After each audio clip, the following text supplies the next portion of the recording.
Welcome to hot topic. నేను మీ Brahmanaidu. So మొత్తానికి నేడు వైకాపా బృందం ఢిల్లీ వెళ్ళనుంది. సో ఢిల్లీలో ధర్నాకి వైకాపా అధినేత పిలుపునిచ్చారు. ఆంధ్రప్రదేశ్ రాష్ట్రంలో శాంతి భద్రతలు అదుపు తప్పుతున్నాయని, అయితే ఏపీలో ఎవరు పట్టించుకోవట్లేదని, ప్రభుత్వం అసలే పట్టించుకోవట్లేదని తమ గోడు ఢిల్లీలో వెళ్ళబోసుకోవడానికి వైఎస్ఆర్ కాంగ్రెస్ పార్టీ మొత్తం కూడా ఢిల్లీ అయితే కదులుతూ ఉంది. సో మరి ఢిల్లీ వెళ్ళి వారు ఢిల్లీలోని జంతర్ మంతర్ వద్ద దీక్ష చేసి ధర్నా చేసి ఆంధ్రప్రదేశ్ పరిస్థితులు స్థితిగతులు అక్కడ వివరిస్తామని, వైకాపా నేతల మీద జరుగుతున్న దాడులకు సంబంధించినటువంటి ఫోటోలు వీడియోలు అక్కడికి వెళ్ళి రిలీజ్ చేస్తామని, దేశమంతా చూసేలా పోరాటం చేస్తామంటూ ఆ పార్టీ నేతలు చెప్తున్నారు. అయితే వైకాపా అధినేత సోదరి ఏపీ కాంగ్రెస్ పార్టీ అధ్యక్షురాలు షర్మిల మాత్రం దానికి పూర్తి భిన్నంగా వైసీపీ మీద కౌంటర్ల మీద కౌంటర్ ఇస్తామన్నారు. అసలు ఢిల్లీ ఎందుకు వెళ్తున్నారు మీరు?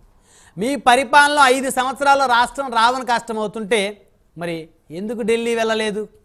బాబాయిని అత్యంత దారుణంగా మన బాబాయిని చంపేస్తే మన బాబాయిని చంపిన వాళ్ళని పట్టుకోవాలి, మరి శిక్షించాలి నిందితులని చెప్పేసి ఢిల్లీలో ఎందుకు దీక్ష చేయలేదు? బాబాయిని చంపిన వాళ్ళనే వెంటేసుకొని తిరుగుతున్నావు కదా. అదేవిధంగా ఒక ఎమ్మెల్సీ ఒక దళితుడిని చంపేస్తే మరి ఆయన వెంటేసుకొని తిరిగావు కదా.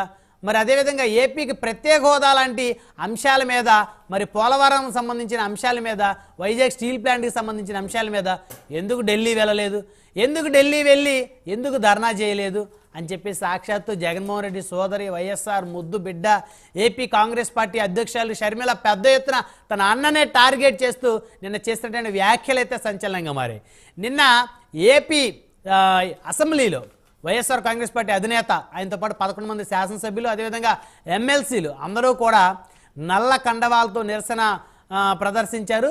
అసెంబ్లీలో గవర్నర్ గారి ప్రసంగం చేస్తుండగా మరి వీ వాంట్ జస్టిస్ అంటూ పెద్ద ఎత్తున నినాదాలు చేసి గవర్నర్ గారి ప్రసంగాన్ని కూడా అడ్డుకునేటువంటి ప్రయత్నాలు చేసినటువంటి పరిస్థితి ఉంది. సో మొత్తానికైనా చూస్తే స్వయాన సోదరి సైతం కూడా, షర్మిల సైతం కూడా వ్యక్తిగత కక్షలను వాటికి రాజకీయ రంగు పులిమి తద్వారా లబ్ధి పొందాలనేటువంటి ఆలోచన చేస్తున్నాడు జగన్మోహన్ రెడ్డి. ఆలోచనలు మానుకోవాలని చెప్పేసి స్వయాన ఆయన సోదరే మాట్లాడుతుండటం అయితే నిజంగా అందరినీ కూడా ఆశ్చర్యాన్ని గురి చేస్తూ ఉంది.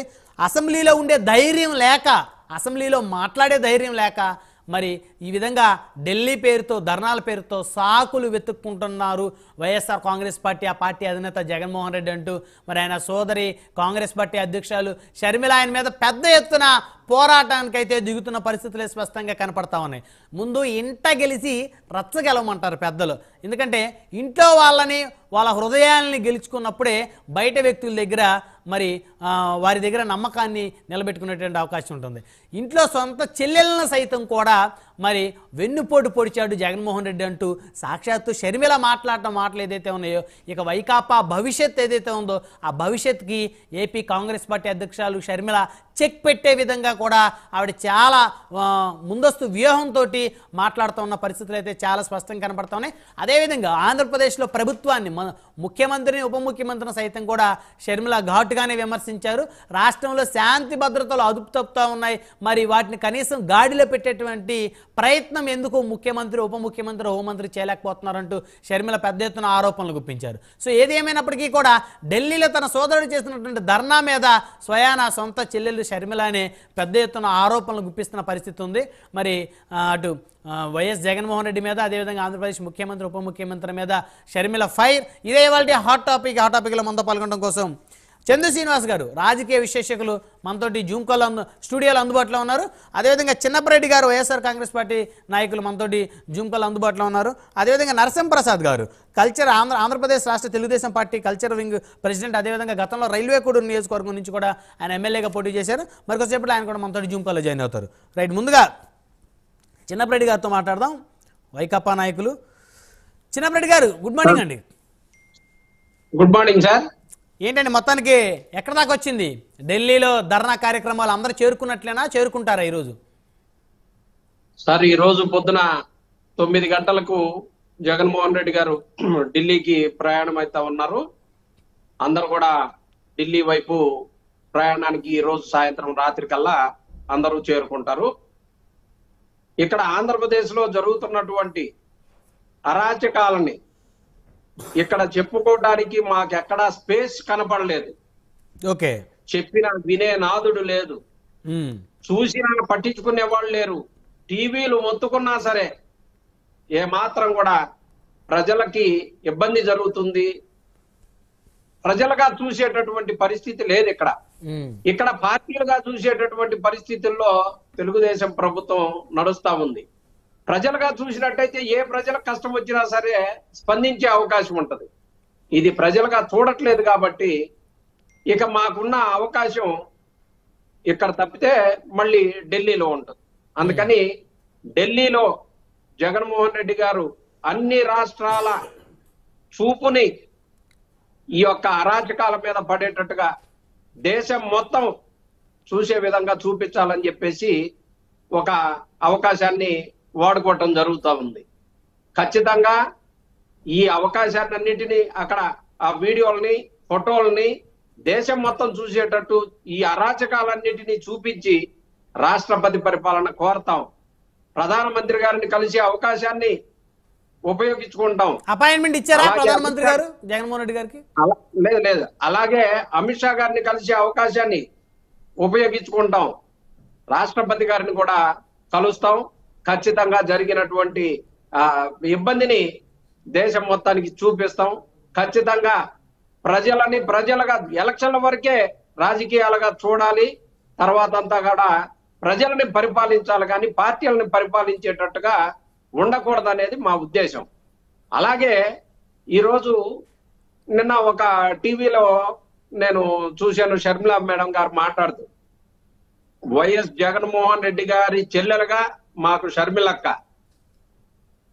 వైఎస్ జగన్మోహన్ రెడ్డి గారు వైఎస్ఆర్ కాంగ్రెస్ పార్టీ అధ్యక్షులు, షర్మిల గారు కాంగ్రెస్ చీఫ్ ఆంధ్రప్రదేశ్ కి, వారి యొక్క నినాదాన్ని వాళ్ళు వాడుకోవచ్చు. అలాగే షర్మిల గారు మాట్లాడుతూ ఇంకా జగన్మోహన్ రెడ్డి గారే ముఖ్యమంత్రిగా ఉన్నారని భావిస్తున్నారేమో నాకు అర్థం కావట్లేదు. ఎవరు షర్మిల గారు భావిస్తున్నారా? ఓకే. ఎందుకంటే తెలుగుదేశం ప్రభుత్వాన్ని ప్రశ్నించాల్సినటువంటి ప్రశ్నలన్నీ కూడా వైఎస్ఆర్ కాంగ్రెస్ పార్టీ అధ్యక్షుడిని అడుగుతా ఉన్నారు.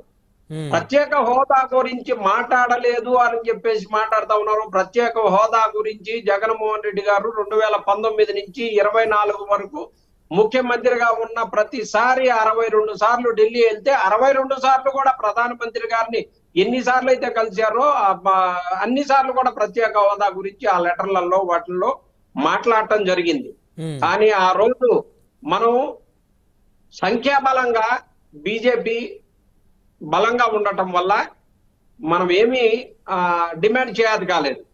ఈ రోజు ఒక మహా అదృష్టంగా చంద్రబాబు నాయుడు గారికి ఒక అవకాశం వచ్చింది. ఈ రోజు ప్రత్యేక హోదా ఇస్తావా సస్తావా అంటే సచ్చినట్టుగా ఇవ్వాలా.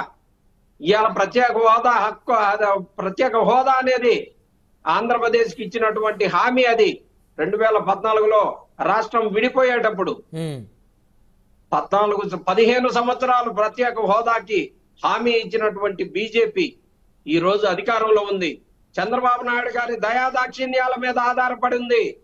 అలాంటి అవకాశాన్ని వాడుకోమని చంద్రబాబు నాయుడు గారికి చెప్పి, చంద్రబాబు నాయుడు గారిని అవసరమైతే ఆ ప్రభుత్వంలో నుంచి బయటికి రా, కాంగ్రెస్ పార్టీకి సపోర్ట్ చేసుకో, ప్రత్యేక హోదా సాధించమని ఆయన్ని అడగాల్సింది పోనిచ్చి, జగన్మోహన్ రెడ్డి నువ్వు వాడికి వెళ్తున్నావు ప్రత్యేక హోదా గురించి అడుగుతున్నావు అంటే మరి ఈ చెల్లెల్ని మరి మనం ఏమనుకోవాలో అర్థం కావట్లేదు. అలాగే వినుకొండకు సంబంధించినటువంటి అంశంలో వాళ్ళు సొంతగా విచారణ చేపించడమో లేకపోతే వాళ్ళకున్న సోర్స్ ద్వారా తెప్పించుకున్నామని చెప్పేసి చెప్తా ఉన్నారు. స్వయంగా వెళ్ళు తల్లి, అక్కడికి వెళ్తే నీకు అర్థం అవుతుంది. వాళ్ళు వీళ్ళు చెప్పినటువంటి మాటలు లేకపోతే ఎల్లో కలర్ వాళ్ళు పంపించినటువంటి పేపర్లు చదివితే వాళ్ళిద్దరు అన్నదమ్ములు కొట్టుకొని చచ్చిపోయినట్టుగానే చెప్పొచ్చు మీరు, లేకపోతే సొంత మనుషులే ఒక పార్టీ వాళ్ళే చనిపోయినారని కూడా చెప్పొచ్చు. ఎందుకంటే వాస్తవం నీకు తెలియదు కదమ్మా. వాస్తవం తెలియాలంటే నువ్వు వినుకొండ వెళ్ళాలి. వినుకొండ వెళ్ళు, అక్కడ వాస్తవం ఏందో తెలుసుకో, అక్కడి నుంచి ఇది నిజమేనని చెప్పేసి అక్కడ ఆ తల్లిదండ్రులతో మాట్లాడితే నీకు అర్థం అవుతుందమ్మా. ఆ తల్లిదండ్రుల క్షోభ జీవితాంతం ఈ తెలుగుదేశం యొక్క అరాచకాలకి, అక్రమాలకి, ఆ గొడ్డలకి దెబ్బకి, ఆ కొబ్బరి బొండాల కత్తి దెబ్బకి ఆ పిల్లోడు నరక యాతన పడ్డాడు కదా. జీవితాంతం ఆ తల్లిదండ్రులు మర్చిపోరమ్మా. షర్మిలా గారు, మీరు ఖచ్చితంగా వాస్తవాలు తెలుసుకోవాలని చెప్పేసి కోరుకుంటా ఉన్నాను. ఇక్కడ చిన్నప్పటి గారు, రాజశేఖర్ రెడ్డి గారి రాజకీయ వారసత్వం ఎవరిదంటే మీరేం చెప్తారు? ఒక రాజశేఖర రెడ్డి గారి సీనియర్ అభిమానిగా, మరి ఆయన మరణం తర్వాత ఆ కుటుంబంతో కలిసి పాదయాత్ర నడిచినటువంటి వ్యక్తిగా, మరి ఆ కుటుంబానికి రాజకీయ వారసత్వం ఎవరిదంటారు? సార్, రాజకీయ వారసత్వం ఎవరో ఇస్తే రాదండి. రాజకీయ వారసత్వం కాదు, దానికి సంబంధించి ఆ లెగసీని జగన్మోహన్ రెడ్డి గారు తన పాదయాత్రతోటి ప్రజల మన్నలను పొందాడు. జగన్మోహన్ రెడ్డి గారు ముఖ్యమంత్రి అయ్యారు, ఆల్రెడీ ప్రూవ్ అయింది. ఇవాళ వారసత్వం గురించి ప్రత్యేకంగా కుట్టుకోవాల్సిన పని లేదు సార్. ఎవరి చరిష్మా వాళ్ళకు ఉంటుంది. షర్మిలా గారు తెలంగాణలో వైఎస్ఆర్ తెలంగాణ పార్టీ పెట్టుకున్నారు. అక్కడ పెట్టుకొని వారసత్వాన్ని ఏం సాధించారో చూశారు మీరు. మా నాయకుడు ఇక్కడ పార్టీ పెట్టారు, ముఖ్యమంత్రి అయ్యారు, ప్రతిపక్ష పాత్ర పోషిస్తా ఉన్నాం. మళ్ళీ రాబోయే రోజుల్లో మళ్ళీ ముఖ్యమంత్రి అవుతాం. అందుకనే వారసత్వం గురించి మాకు పోటీయే లేదు. అయితే ఒకటండి, మన బాబాయిని చంపేశారు, బాబాయిని చంపిన వాళ్ళని ఎంటబెట్టుకుని తిరుగుతూ ఉన్నావు. బాబాయిని ఎవరు చంపారు? 5 సంవత్సరాలు అధికారంలో ఉన్నా కూడా కనీసం తేల్చలేకపోయావు. మరి దాని మీద, బాబాయ్ హత్య మీద ఢిల్లీలో ధర్నా ఎందుకు చేయలేకపోయావు అని చెప్పేసి ఆవిడ అడిగిన మాటలకు ఏం చెప్తారు మీరు? మన బాబాయ్ హత్య జరిగింది 2018 చంద్రబాబు నాయుడు గారు ముఖ్యమంత్రిగా ఉన్నప్పుడు జరిగింది. ఆ రోజే సిబిఐ విచారణ కోరింది జగన్మోహన్ రెడ్డి గారు. ఢిల్లీ లెవెల్లో ఉన్నటువంటి సంస్థని కోరింది జగన్మోహన్ రెడ్డి గారు సిబిఐ వేయమని. సిబిఐ వేశారు, సిబిఐ విచారణ జరుగుతుంది. మీరెవరండి? అంతకుండా పక్కన వేసుకొని తిరుగుతున్నారని సర్టిఫికేషన్ ఇవ్వడానికి మీరెవరు? కోర్టులు ఇచ్చినాయా? లేకపోతే మీ ఇష్టం వచ్చినట్టు మీరు నన్ను హంతకుడు అంటే నేను హంతకుడినే, ఇంకొకరిని హంతకుడు అంటే హంతకుడే, మీరేమో రాజముద్ర అనుకున్నారా? అలాంటిది ఏమి ఉండదు. న్యాయం గెలిచి తీరుతుంది. నిజాలు బయటకు వస్తాయి. గొడ్డలి పోటు ఎవరి ద్వారా పడిందో, ఎవరి కుట్ర ద్వారా పడిందో, దాని వెనకాల ఎవరున్నారో మొత్తం రాబోయే రోజుల్లో సిబిఐ ద్వారా బయటపడతాయి. తీరాల్సిందే. 10 ఏళ్ళు పట్టిద్దా ఇంకా? సార్, చట్టంలో ఉన్నటువంటి వాళ్ళు చట్టాలకు సంబంధించి, కోర్టులకు సంబంధించి ఆల్రెడీ కోర్టులో ఉంది. అది ఎన్ని సంవత్సరాలు రేపు ముగించమనండి, మేము వద్దన్నావా? సొంత చెల్లెళ్ళిద్దరిని వెన్నుపోటు పొడిచారు జగన్మోహన్ రెడ్డి గారు అంటూ ఆవిడ మాట్లాడితే, ఎక్కడా కూడా వైకాపాలు ఎవరో కూడా తిరిగి కౌంటర్ వేయటానికి కూడా సాహసం చేయలేని పరిస్థితులు ఈరోజు వైఎస్ఆర్ కాంగ్రెస్ పార్టీ ఉందా? ఖచ్చితంగా కౌంటర్ ఇస్తాం సార్. వెన్నుపోటు మేము పొడవటమేంది సార్? వైఎస్ఆర్ కాంగ్రెస్ పార్టీకి రాష్ట్ర వ్యాప్తంగా లక్షలాది మంది, కోట్లాది మంది అభిమానులు ఉన్నారు. వైఎస్ఆర్ కాంగ్రెస్ పార్టీలో వారు కూడా ఒక అభిమానిగా, ఒక చెల్లెలుగా, ఒక రాజశేఖర రెడ్డి కూతురుగా పనిచేస్తానని చెప్పేసి చేసింది. విజయమ్మ గారు కూడా పార్టీ కోసం పనిచేశారు, అందరూ పనిచేశారు. ఇవాళ నేనెంత పనిచేశానో వాళ్ళు అంతే పనిచేశారు. అంతేగాని దానికి ప్రతి కార్యకర్త, నేనని కాదు, వైఎస్ఆర్ కాంగ్రెస్ పార్టీని ప్రతి వాళ్ళు కూడా ఓన్ చేసుకొని సొంత కుటుంబ సభ్యుల్లాగా, సొంత అన్న, చెల్లి, మేనమామలాగా జగన్మోహన్ రెడ్డికి అండగా ఉండి పనిచేశాం.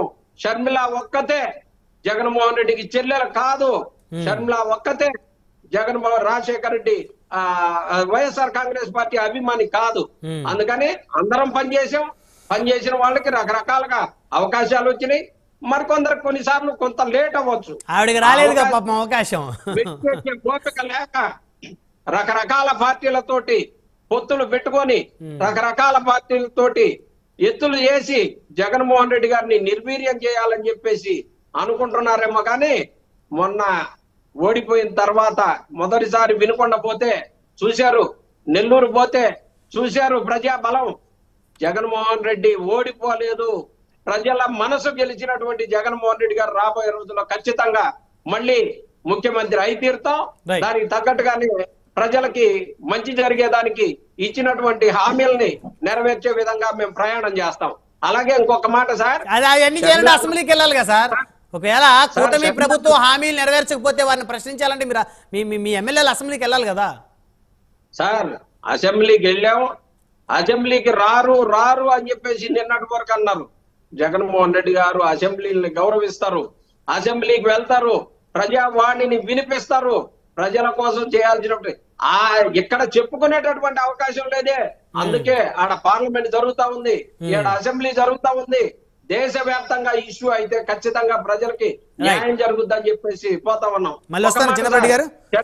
ఒక మాట, షర్మిల గారు పథకాలు హామీలు ఇచ్చినటువంటి చంద్రబాబు నాయుడు గారిని, లోకేష్ బాబు గారిని, పవన్ కళ్యాణ్ గారిని ప్రశ్నించాల్సింది పోనిచ్చి జగన్మోహన్ రెడ్డి గారిని మాట్లాడుతా ఉంది. అందుకే అన్నాను నేను, జగన్మోహన్ రెడ్డి గారు ఇంకా ముఖ్యమంత్రిగా ఉన్నారని అనుకుంటున్నారేమో. కాదమ్మా, చంద్రబాబు నాయుడు గారు ముఖ్యమంత్రిగా ఉన్నారు. హామీలు ఇచ్చిన నీకు 15,000, నీకు 15,000, నీకు 18,000, నీకు 1,500 అని చెప్పేసి ఇల్లు తిరిగి చెప్పారు. ఆ హామీని నెరవేర్చమని చెప్పండి, అలాంటి సూపర్ 6 నెరవేర్చమని చెప్పండి. వాళ్ళని వెంటాడమ్మా, మమ్మల్ని కాదు. Right right right right Narasimha Prasad గారు ఉన్నారు మనతోటి, తెలుగుదేశం పార్టీ రాష్ట్ర కల్చర్ వింగ్ ప్రెసిడెంట్, అదేవిధంగా గతంలో రైల్వే కోడూరు నియోజకవర్గం నుంచి ఎమ్మెల్యేగా పోటీ చేస్తున్నారు. ప్రసాద్ గారు గుడ్ మార్నింగ్ అండి. Sir good morning. మీకు